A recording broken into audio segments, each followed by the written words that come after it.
Hi, everyone. Good afternoon, and welcome to day 6 of the Liyab Learning Challenge. Again, I am Deirdre, the founder of Liyab. And to those who are new to the group, Liyab is an e learning startup focused on helping Gen Z Filipinos transition into working life. And part of what helps you transition into working life is getting some extra knowledge and skills that can make you competitive when it's time for you to enter the job market. So we've designed the Liab Learning Challenge exactly to do that, to give you some extra skills that will allow you to be competitive. So we've had a lot of different topics in the past couple of days. We worked on some soft skills, we've worked on some pretty technical skills, and for the next couple of days we'll also encounter a bit more technical skills.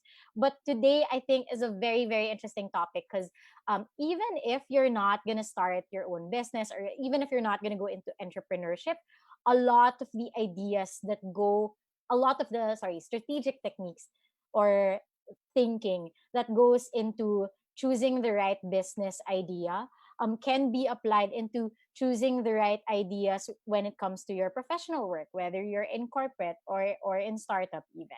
So we have a very, first of all, I find her very, very engaging. I've attended one of her webinars in the past, but also I find that talking to her is always, always very insightful.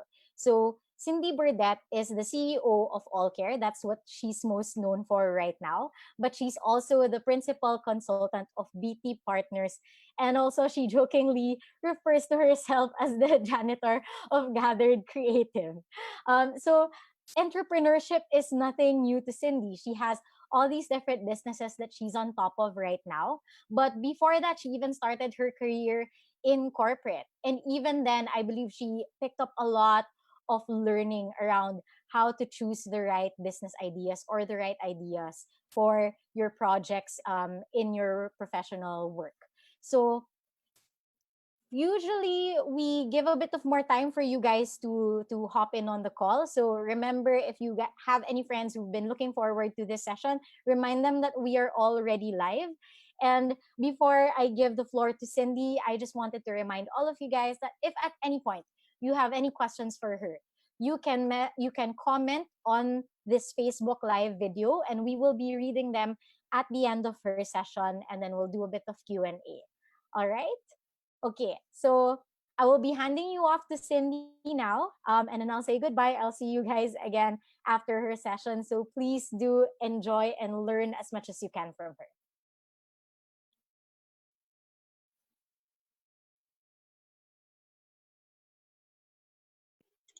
All right. Thanks, Deirdre, for the introduction. So, hello, everyone. My name is Cindy Burdette. As Deirdre correctly pointed out, I'm also known as the janitor for Gathered Creative. So it's a very different business.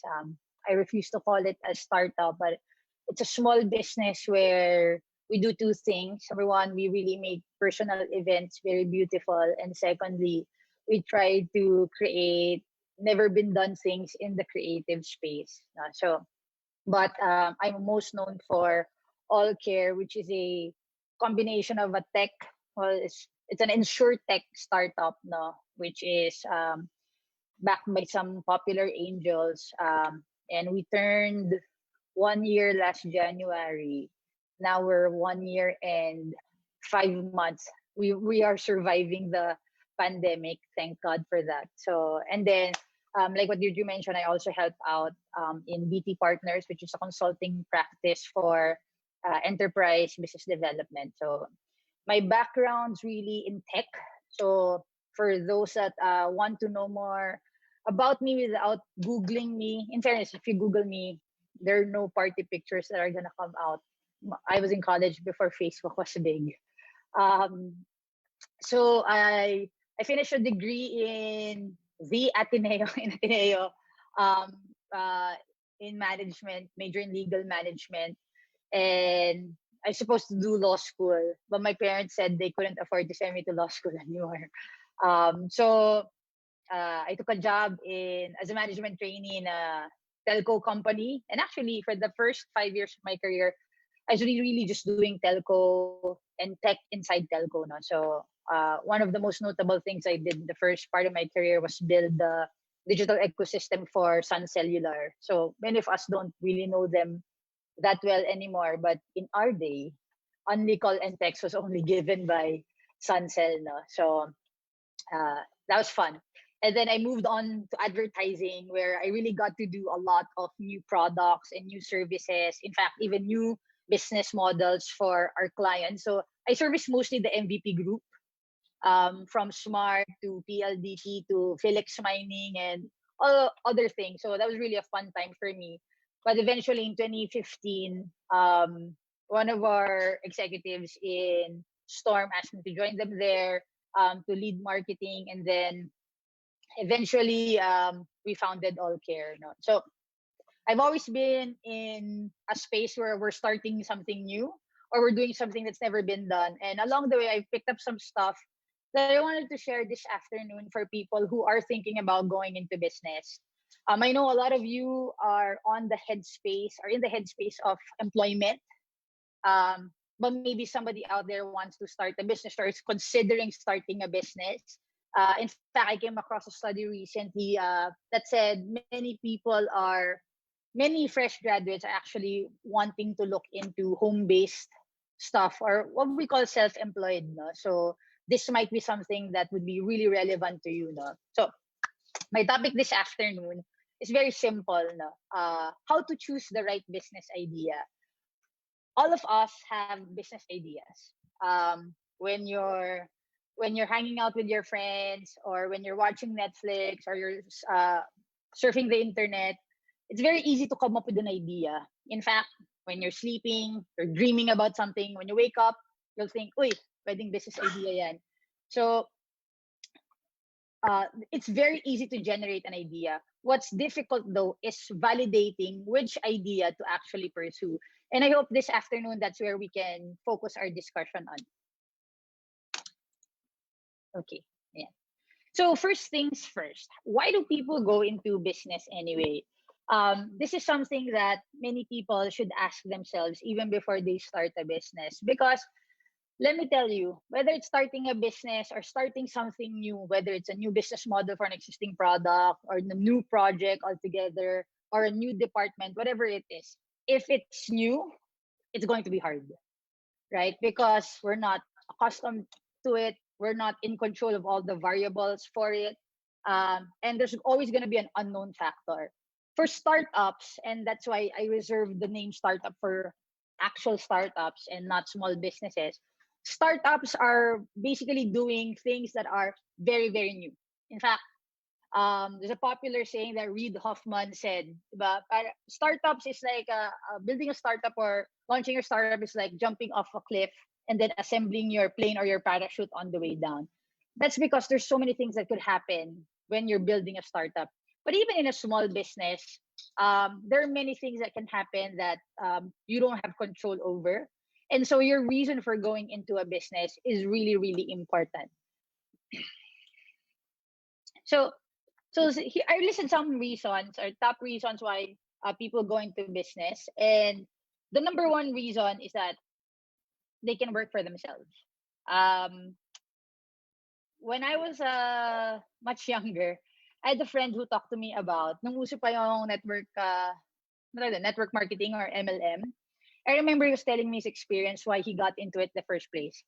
And his primary reason for doing it was that he could work for himself. He didn't have to report to a boss. More so, he didn't have to report to a boss that was incompetent and that he was actually better but getting paid less. And I thought it was something arrogant to say, but it's actually true. When you start a business, people look to you for expertise.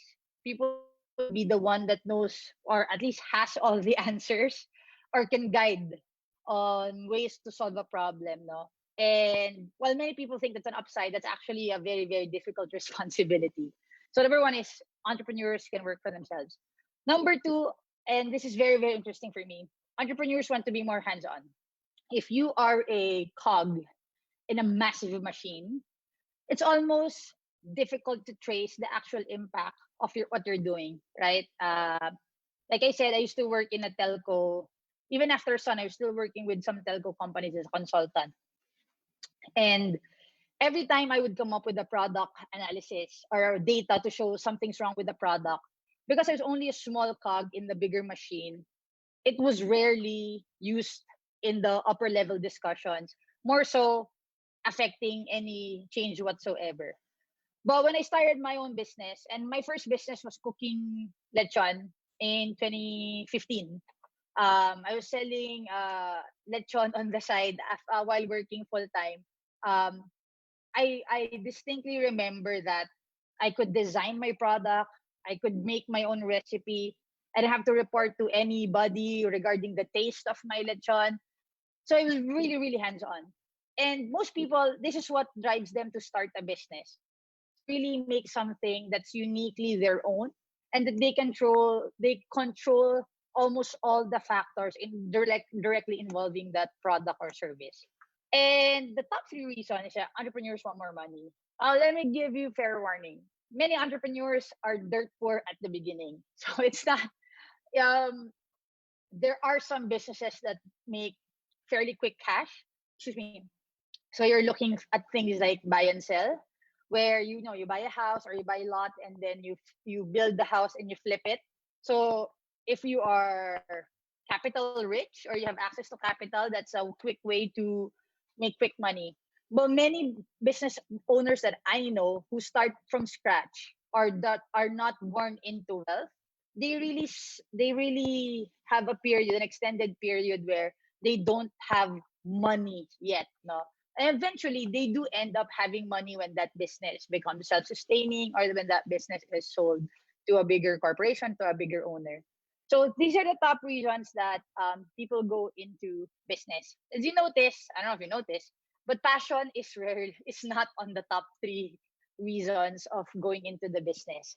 And the reason for that, for me personally, is even if you're not passionate about something, um, and I don't know if this is true for Deirdre, but many entrepreneurs, it's not the it's not about what they're passionate about that really makes them stick to the business. At least I speak for myself now. It's the part that you have a problem that needs solving. I think for me, that's the addicting part as an entrepreneur. If I see a problem that's not being solved in the best way that I see fit,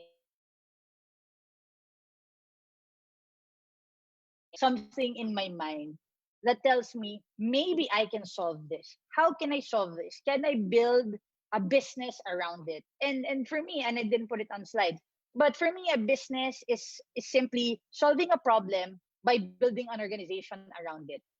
So for example, in the case of All Care, when it started, it was actually supposed to be a sub product under Storm. But when we saw that it's a completely different market, completely different variables, the way to approach was completely different than what Storm was familiar with, we decided to separate it as its own business. Am I passionate about insurance? Not really. But I really, really like problem solving. And so the same with BT Partners. When corporations or companies come to us who are B2B in nature and ask us how we can grow, or ask us what can we do in terms of marketing to increase demand for our service, to me that's such an exciting thing, because that's a problem that is needing solving, right?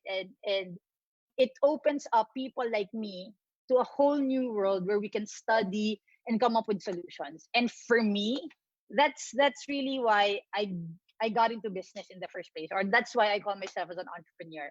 I solve problems by building organizations around it. And I think for me, that's number two, right? Really being hands-on, getting yourself down and dirty in the problems and finding solutions for it.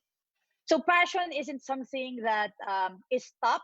It's part of the reasons that people go into business, but it's not the top, because there are many cool and good entrepreneurs that are not passionate about it. So if you take the case of Airbnb, for example, I just saw a letter today from Franceschi. But if you are familiar with Airbnb, what drove them to start Airbnb was not because they were passionate about homes or passionate about hotels, right?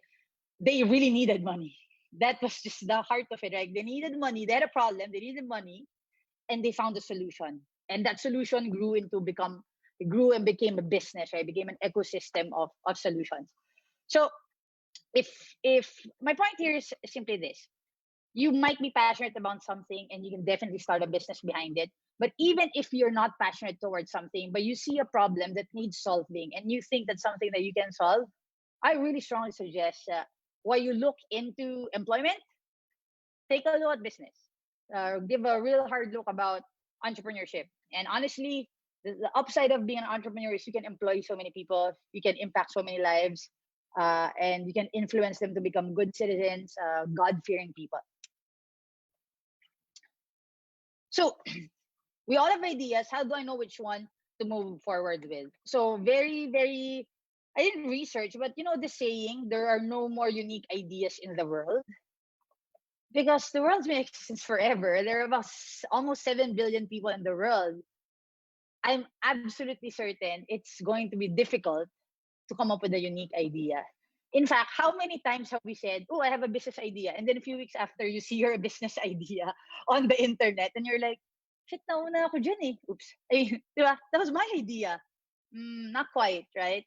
So there aren't any more unique ideas, but we need to know which one we really want to pursue. Sorry. So I suggest to look at each idea in three lenses, no? So what do I mean by this? When you're evaluating an opportunity or a problem or an idea, basically a business idea, there are three major things that I would consider. So we're just looking at like an overarching way to uh, think about ideas. This isn't like the how to yet. Number one, I look at what investors think of my idea, right? So I'm the type of person that loves talking to a lot of people. Um, I refuse to say that I'm an extrovert, but I really like meaningful conversation. So what I would do is when I have a business idea, I talk to potential investors. And what I mean by that is people who would be willing to invest their time, their money, and other resources that could help me pull off this business. So that's how I would define an investor. So I talk to them and tell them about what I'm thinking, the problem I'm solving, and how I think it could be solved. And if those people are worth their salt, they would give you honest feedback. They'll tell you it's a great idea. They'll tell you it's a bad idea. And you have to take every feedback with a grain of salt, right? But that's the first place I look at. The other practical reason that I do that is because if I'm really going to do it, I'll need money. And I'm not born into a wealthy family, so I would probably ask money from somebody else. So I always look at how investors will perceive the concept. And if there's some positive feedback to it, I mark it down so that when I actually do it, I come back to them and ask for money. Okay. The second lens that I look at it from is the customers. And later on, we're going to talk about it. But I look at the customers in a perspective that, is it a problem that they feel needs solving, right? Not all problems are created equal. Some are more urgent than others. And the way you're going to be able to determine that is by talking to people who are customers. And one of the things that I usually ask in terms of what I actually ask them during the conversation is this: would you be willing to pay if I fix this problem for you? It's a very, very simple question, but it's something that I ask very straightforwardly. So I know whether this person will not just say, oh, that's such a nice idea, but are you willing to part with something valuable, such as money, so that you can take part in this service, right? And sometimes it's the question that really triggers whether it's an important problem to solve or not. So, for example, maybe half a year ago, we were thinking about, under the Gathering team, we were thinking about coming up with a platform that automates all your event planning needs. No? So from picking suppliers to picking up a date to a directory of all the event locations, etc. We were brainstorming about it. We even had a name for it. We even have a mock-up for it. And then we started asking people within our space now. So gathered in the wedding industry, we asked people, our customers, and they said, oh, that's such a nice idea. And so you could see from our team that they were getting ecstatic about the idea. And I post my important question. Would you pay 1,000 pesos for this platform? And 99% said no.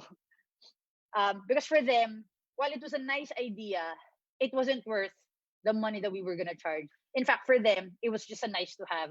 They would they wouldn't pay for it, and they'd be happy doing the thing manual because there's some joy in manual planning of an event, right?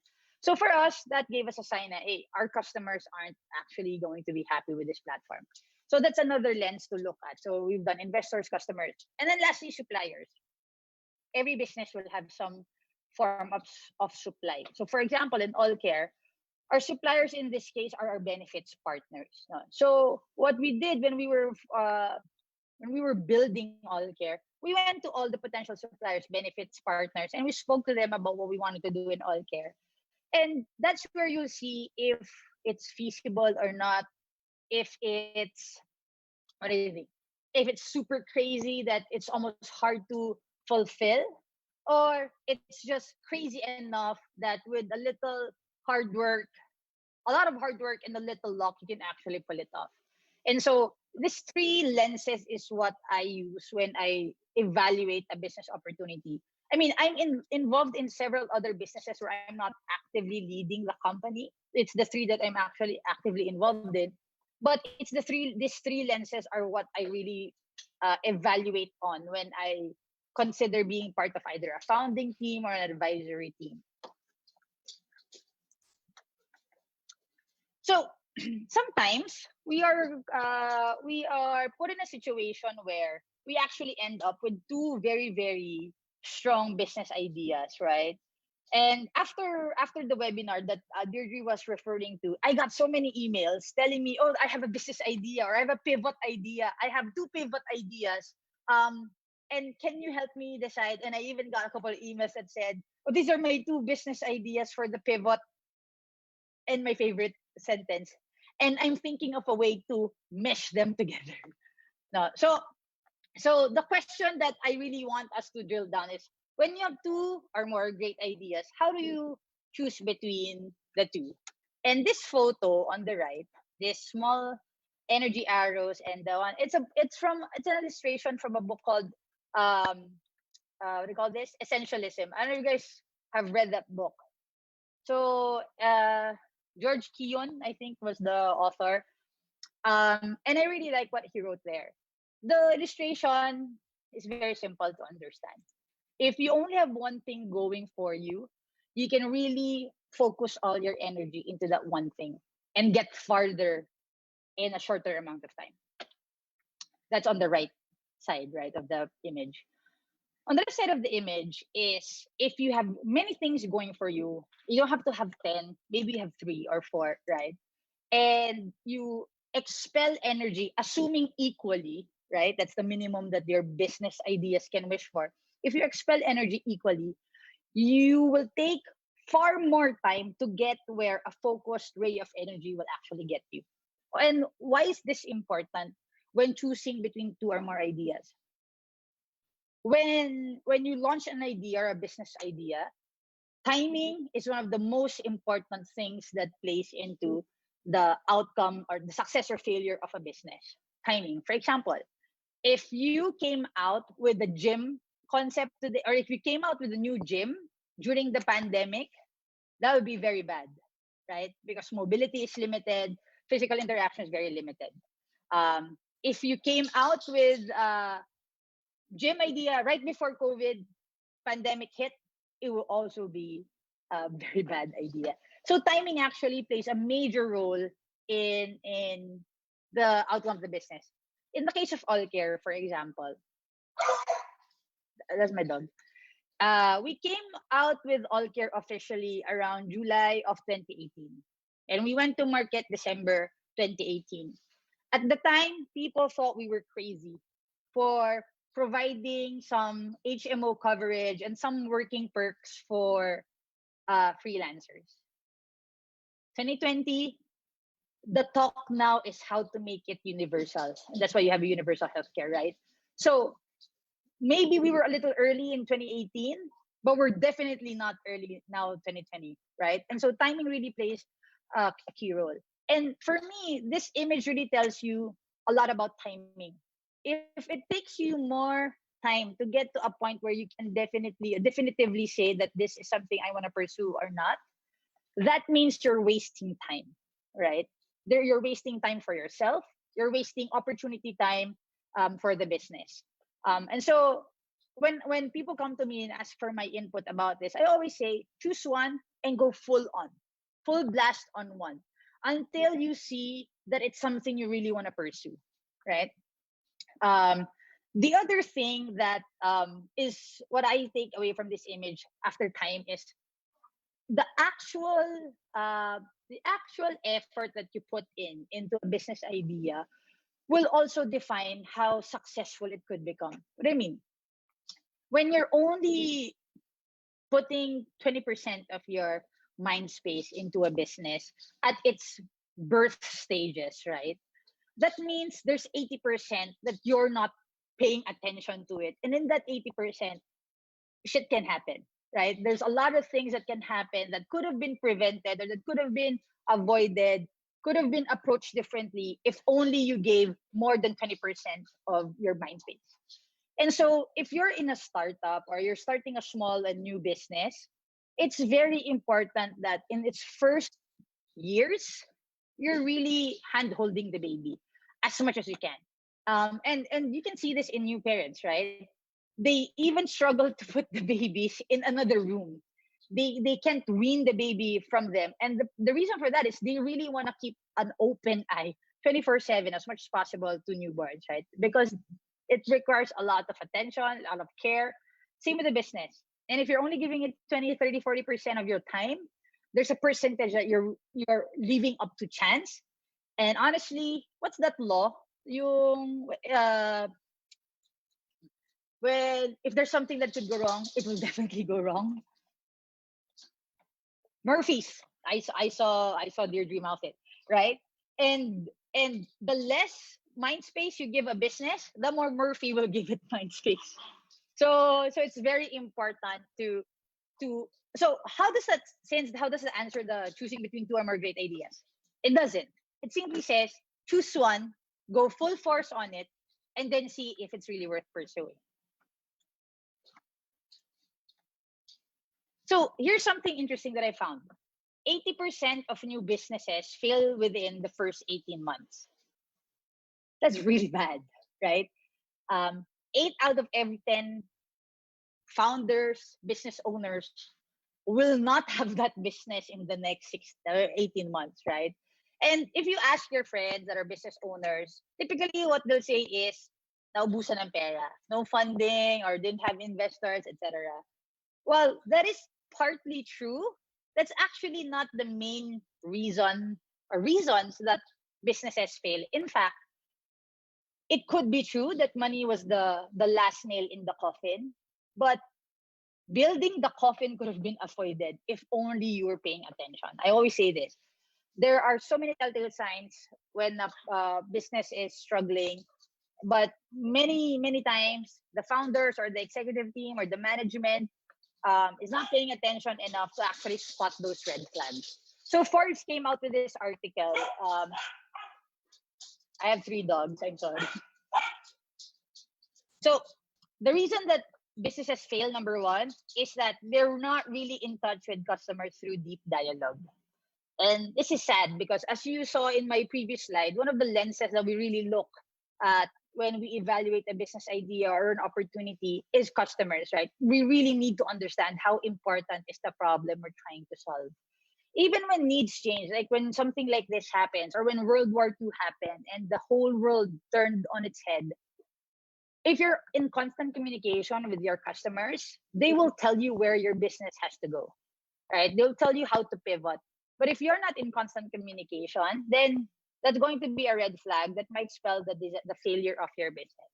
Number two, and this is very relevant for marketing professionals or marketing graduates here, um, no real differentiation in the market, lack of unique value proposition.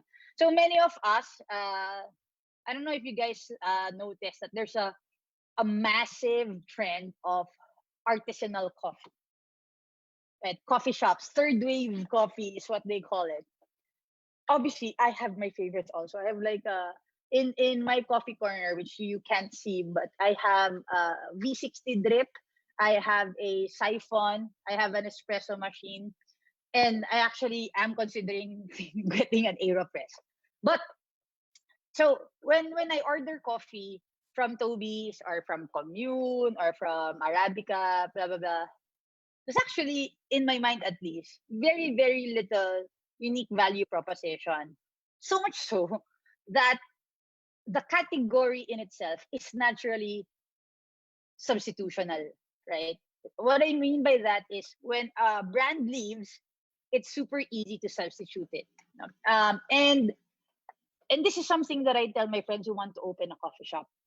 Do you really want to enter a very saturated market where value proposition is barely defined and that the actual service or the actual product is very open to substitution? So, and that's one of the main reasons that businesses fail. There's really no clear cut, unique value proposition. In fact, if you look at in the case of cinemas, I honestly thought at one point in time they were not open for substitution. Like that's category that you can't just substitute. And then the pandemic happened, and no one's in the movie house, but we're all talking about Extraction, the new movie that just came out, right? And we got it through Netflix. So even businesses where the barrier to entry is so massive, with the advent of technology, has now become open for substitutions, right? So you really have to think about what's your unique value proposition so that you're not part of the 80%. And number three, failure to communicate that value proposition. Um, Here's a classic example. Today, somebody sent me a recipe database in Airtable. And Deirdre is like a massive fan of Airtable. In my webinar, she commented there in the chat, one of the technology platforms that people can use, Airtable. And we were like, "Ooh, Airtable, is that free?" Yes, free. Okay, let's all look into it.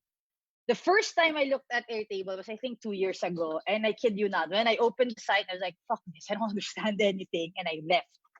Um, Today, somebody sent me a recipe database. And I kid you not, when I saw it, I was like, and this is free? This person built this for free? How the hell did they do it? Right? But honestly, when I went to the website, I still didn't understand it. So as much as Airtable is this magnificent platform, I think their marketing person needs to explain to dumbwits like me how it works and why it's important in my life, right? So that's something that many businesses fall trapped into, right? They have this massive infrastructure behind them. It's a beautiful product. It's an amazing piece of tech, but nobody really understands it. It's like this whole blockchain thing, right? It's a beautiful piece of technology, but because it's so different, people don't understand it. We hate it, right? And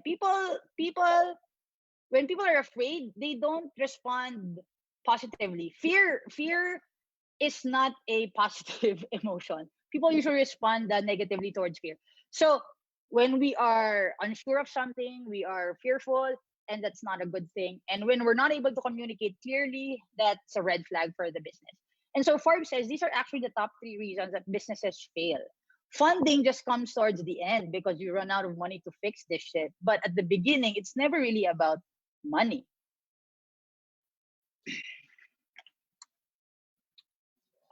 So I don't know if you guys are familiar with Prison Break, but I'm starting to watch it. And one of the guys there, Michael Scofield, he said something very, very interesting to me, which got imprinted in my mind. He said, preparation can only take you so far. After that, you have to take a few leaps of faith.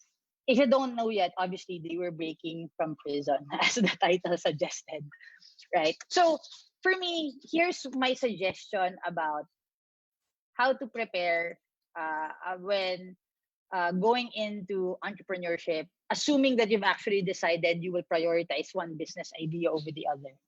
Number one is try to find a source of passion for that business. For me, insurance is not my passion, but technology is, and problem solving is definitely my passion.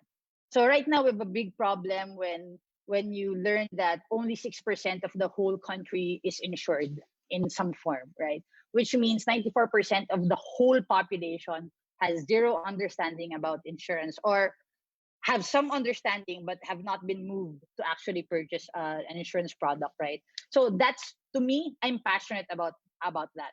So even if you're not passionate about a category, find something that will make you passionate towards it, like an area of it, or the tech behind it, or even the people you work with, right? Sometimes the people you work with becomes more important than the actual problem you're trying to solve. The other thing that I want to stress about preparation is customer development. You saw Forbes talk about it, and I'm going to reiterate it. Being in constant communication with your customers from beginning to the end, and then back to the beginning again, is very, very crucial. And the jargon term for that is called customer development. It's basically understanding your customer, understanding their pain points, understanding how they're going to judge a solution, whether it's a price item, whether it's how the solution is designed, meaning the interface, etc. Right? You need to know so that you can navigate your business properly. Next is build an MVP. I was talking to someone today, and they want to build like an e-learning platform, right? And I was like, oh, that's so cool, blah, blah, blah. And I was thinking, what's the MVP version of an e-learning platform? And honestly, for me, maybe it could be just put up all the videos inside the Facebook group that's private, and then see if people will pay to be part of that Facebook group. It literally is bare bones execution, right? But the idea here is that what you're testing is, will people pay for a problem you're trying to solve, right? For ALLCARE, and I completely remember this. Our MVP was a 2-page website that said, we're going to give benefits to freelancers, including HMO, dental, life insurance, etc., etc. It's going to cost 15,000 a year. Sign up here if you want to know more. In the 2 days that we put that website up, 400 people signed up, right? And so for us, that was a form of an MVP. We wanted to test whether people thought that what we're trying to solve was important, and that they knew it would be paid, it wasn't free, but they would still be interested in it, right? So your MVP can be anything, as long as you can test that the problem you're solving is important and the way you want to solve it is important. Next is test. So if you really want to prepare for how your business can grow or how your business can fly, test, test, test, and keep testing. MVP level 1, launch it. Don't worry about how it looks. Don't worry about what the branding is. Just, it's the problem and the solution that you're after. Test and gather feedback. And I put here rational and emotional. What I mean by this is,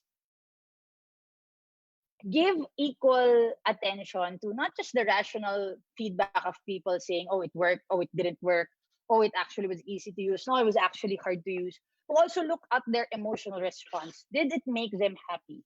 Did it make them sad? If they said it didn't work, were they sad that it didn't work? Or were they okay that it didn't work? Because those are also part of your, human language, right? Both verbal and actions are also languages. And then from there, figure out what you need to do and iterate. And then keep doing that cycle, right? After a few cycles, you will know if it's the business you really want to pursue. Trust me. If you are putting all of your energy into it, in as short as maybe 6 months, after you've launched your MVP and you've tested and you've gathered feedback, you can already tell for yourself if it's a business that you want to pursue. I'm assuming here, obviously, that the business you're entering is something that's, how do we say this nicely? That's something that can really impact the society, or that can impact humanity, right? If you're just gonna open a t-shirt printing business, I don't think you need to build an MVP and test and whatever. Like, sure, go for it. Build an MVP. Start with your friends. Start with your family. Make homemade designs, whatever you have to. But if I could encourage you, start thinking about problems that are affecting humans, affecting our community, affecting humanity, affecting our world in a really an affect level. Because there's so many problems there that need to be solved. But these are the 6 things that you can actually do to prepare your business idea for potential success. Okay, so I don't wanna keep blabbering and making it heavy, but if you have a business idea and you wanna pick my brains, if you think it's worth it, hit me up. You can email me at my AllCare email, or just visit my Facebook page and message me.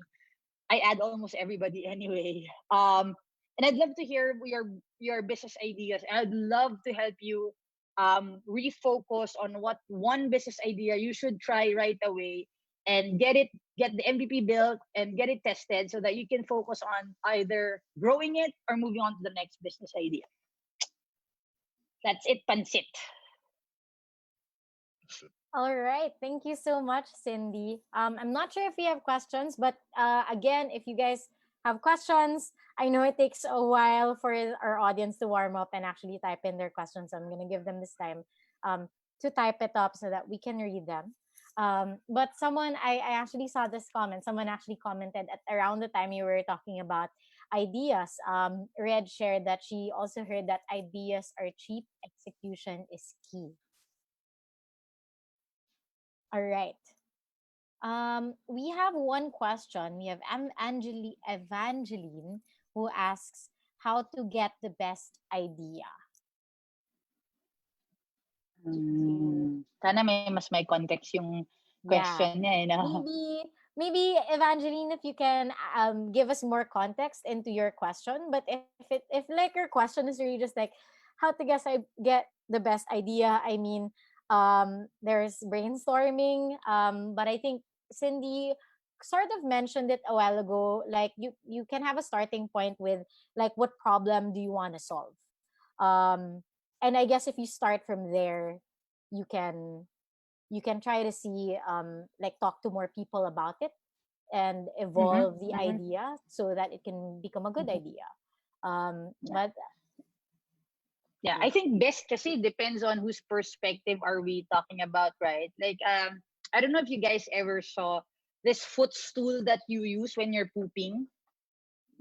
Have you ever seen that? So it was actually pretty big in, I think they went into Shark Tank and then didn't get funded, and then they put it in Kickstarter, and I think just recently they broke 10 million dollars worth of uh those products being sold. And honestly, I think the people in Shark Tank, and I could be wrong, right? But if I remember correctly, the people in Shark Tank didn't think it was like the best idea. But apparently people had similar experiences that when they poop, it actually is easier to poop when your feet is elevated a little bit and your knees are almost chest level. Apparently it's physiologically better. So that thing got sold. And there's a patent for it, interestingly, and then now they're being sold even in the malls. I saw one in True Value, I think 4 months ago. So it's not the best idea, I assume, at the time, but somebody thought it was important enough to be solved, and people said, "Hell yeah!" yeah, I think it's not really just becoming the best idea, but just a good idea that solves someone else's problem. Even if your solution is not the most perfect solution to it, but people find that your solution is good enough, then you have a market for it. I think that's a good answer, Cindy. We have another question here from Ariane, who's asking, do you have any tips for students thinking to delve into business? Is it worth pursuing while studying, or should I solely focus on studying? It's a good question. Very good question. And I think personally, one of my regrets in life was that, and I always say that it's my parents' fault because they were forever employees. But if there was a chance for me to become an entrepreneur as early as 10 freaking years old, I would. I would do it. Um, it's not just about, obviously, making money is fun, but at 10 years old, I don't know how much money I'll ever make. But I think it's the lessons that you will learn as an entrepreneur, right? Me personally, I'm 10 times the person I was uh, versus 10 years ago, when I was an employee, because the sense of accountability, sense of responsibility, the sense, or just being conscious of how people feel, on your team feels, like all of these things come all into play all at the same time when you're an entrepreneur. And I really tell myself, I wish I was an entrepreneur sooner. I'm not that old, but I also know people who were starting small businesses while they were in college and then just went full blast when they graduated. My only caveat, for that is this: if you are going to school on your parents' dime, make sure you finish, make sure you do well, because it's your parents' dime, right? But but if there's a way for you, and it could be as easy as setting up a tutoring service, right, which is also related to school, or as, and I remember this in Prince David, we have schoolmates that would print, and you pay them 2 pesos per page. Medyo mataas. You pay them 2 pesos per page. That was a side business. And so they learned things like uh, time and motion for buying printers, Kanban for buying printer and printer ink. So yeah, so if you can do it without sacrificing the quality of your school time, I would suggest you go for it, right? That's really good advice, Cindy. I think also, if as early as now you think that you have a good idea and you want to test it out and you have time for it, I think go. Which is, I think, related to our third question from Christian Daryl, who's asking, how much time should we be allotting to planning, creating an MVP, testing, etc.? And I think this is coming from, and I've done this, I think, in the past, where I over plan or I over MVP something when it's really time to do, like, upgrade it and do the actual thing. So how much time should we be allotting to each of those? I think the actual time is hard to determine. So let me answer it in a sort of like a vague approach first. Um, every day you spend in the planning room is a day less in the battlefield, right? Like that you might be losing, that somebody might be coming out sooner. And so for me, if you can build and here's the guide, and I could be totally wrong, right? But for me, my guide in building an MVP is not the design, it's not how well it's executed, none of that. Am I able to answer the question, is the problem I'm solving important enough, and is the solution I'm building important enough? As in, that's it. If I can do it by simply building a one-page website, which is what we did for AllCare, 2 pages, right? I would do it. If I can do it by shooting a simple video and asking people for their email and their credit card info, I would do it. Which means it's less time planning and more time executing. It becomes a little more complicated when you already have the product and then you're rolling out new features, right? That's a totally different conversation. But for me, don't over plan. And I think this is a cultural thing. We want to be sure.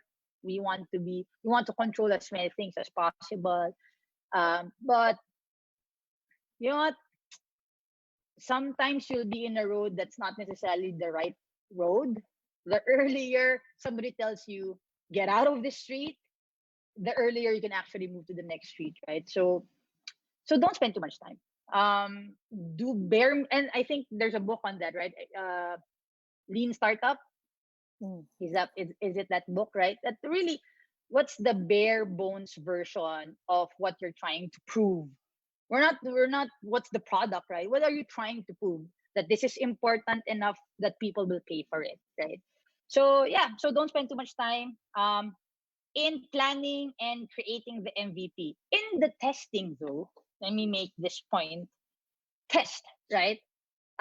Because, like, for example, for AllCare, we got 400 people signing up, giving us their complete information and ways to pay in the 2 days that we put the website up. Oh, sorry, 4 days total, 2 events. And we got 400 people signing up. And we thought that was enough to actually move us to fundraise and build the MVP. Now, if in your 4 days you have one person signing up, then obviously you need more time, right? So that you can get more feedback, because you want a significant amount of feedback before you decide whether it's good, bad, right, wrong, time to change strategy or whatnot. And so among the three that you mentioned, I will actually spend the most time in testing and a very strategic type of testing. Who are you talking to? A couple of months back, me and my friends, we wanted to build like an all care for pets, like an insurance product for pets. And we did an FGD.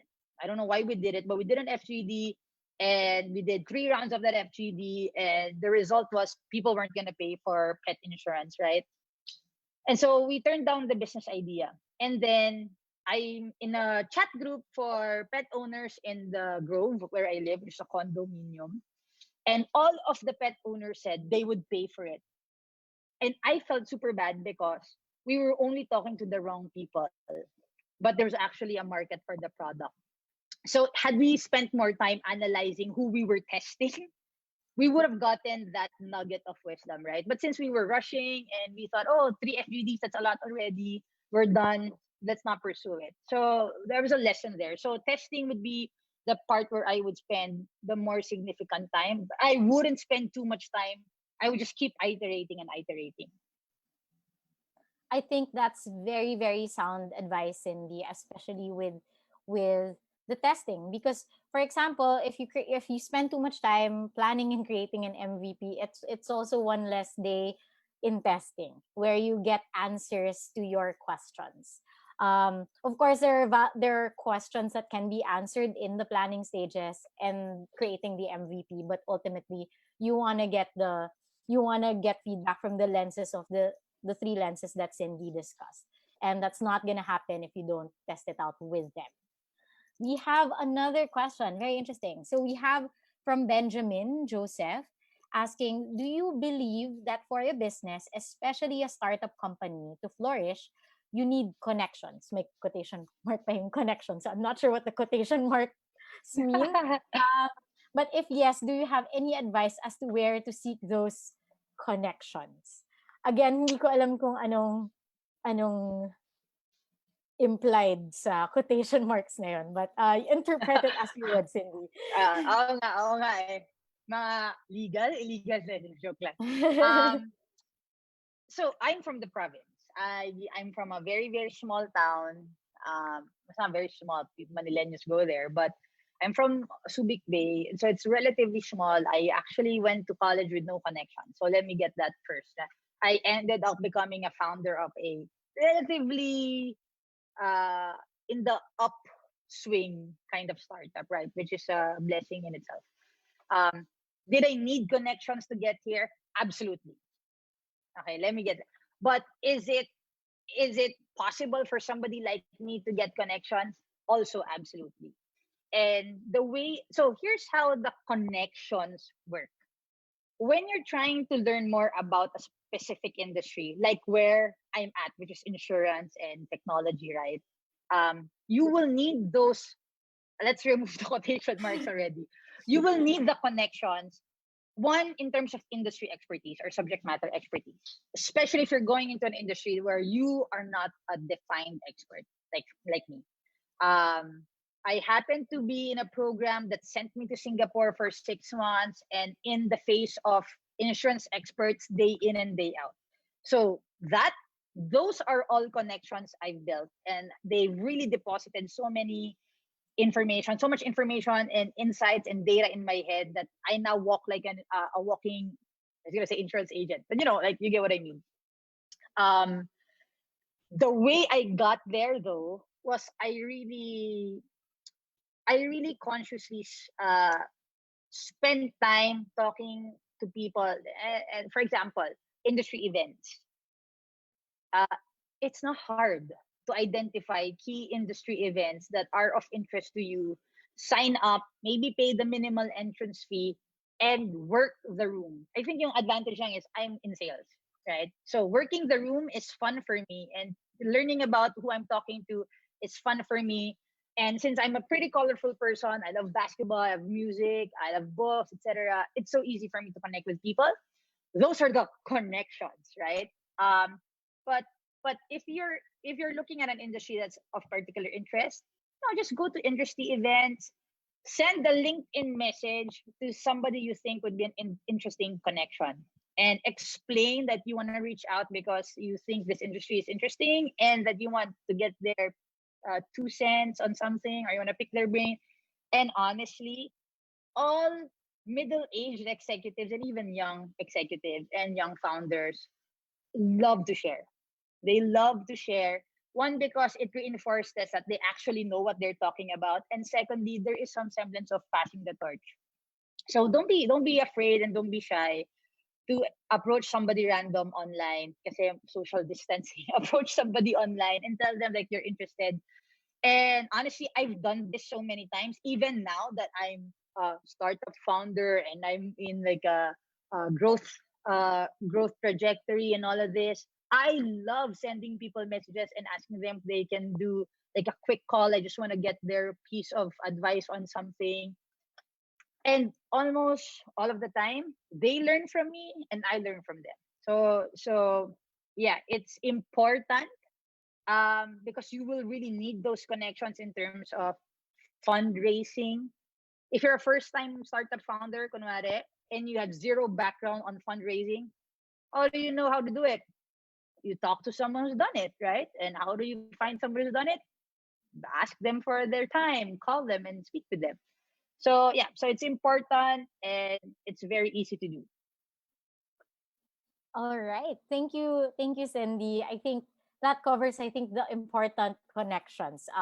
Not so sure if there are any, sketchy sort of connections that we think would help. But I think at least above the table, those are the sorts of connections that you can do and would be very helpful. I definitely agree with Cindy on that. Even with this Liyab Learning Challenge, all of the people I've invited to teach are people that I've met when I started working, um, who at some point I've learned something from them, and I just wanted them to share also what I've learned from them to you guys. So I think I definitely agree with Cindy there. And I think we don't have any more questions. So that's great because we are on schedule. But before you go, Cindy, maybe you want to say some final words to our audience. I started out from college as an employee, and honestly, I wouldn't want it any other way. I was super blessed with all the employers and bosses that I've had in my lifetime. But if you have the opportunity to become an entrepreneur, I really, really want you to give it a think. And I'm not saying become a startup founder, right? If you do, go for it. Like, why not, right? But just become an entrepreneur. Consider it, because we especially now, we're in a place and we're in a time in history where we need more jobs, right? And we need more people with heart and soul to actually want to look out for other people. And employment, providing employment, is really one of those areas that you can do that. You can affect people, and not just people, their entire families, right? And I'm not saying you can't do that as an employee, but it's really different when you're the employer. And so yeah, give it a think about. There's going to be a lot of uncertainty, funding, type of business, etc., etc. There's never gonna be a time where those will not exist, even when you're already existing as a business. um but yeah, there are so many other people in the business community that would love to help. Even the Ayalas, right? They have programs where they give new new business owners, advice and mentorship. So yeah, don't let the fear of the risks and the challenges derail you. Thank you so much, Cindy. We've learned so much. I love how you reminded me of some concepts na I probably think need to think more about. Especially like these our audience is with me on this journey of starting Liab. Um, and definitely, I think a lot of those I need to constantly remember throughout the journey. Because even if, like, for example, you're starting out, you heard Cindy's talk, I promise you, like a year after, 5 years after, you're gonna wanna be reminded of these concepts. So thank you so much, Cindy, for your time for our Leab Learning Challenge Day 6. And I just wanted to remind everyone else that tomorrow we have Dino Alcoseba. He is from bukas.ph, but he's also he used to work with me and Cindy as well in Storm. And he's gonna be talking about applying design thinking principles to brainstorm, which I think is a good complement to Cindy's talk about ideas, because now I think, so for example, for the one who asked like how to get the best idea, maybe one way you can do that is through brainstorming, and Dino will teach us some techniques on that tomorrow. So thank you so much, everyone, and see you tomorrow.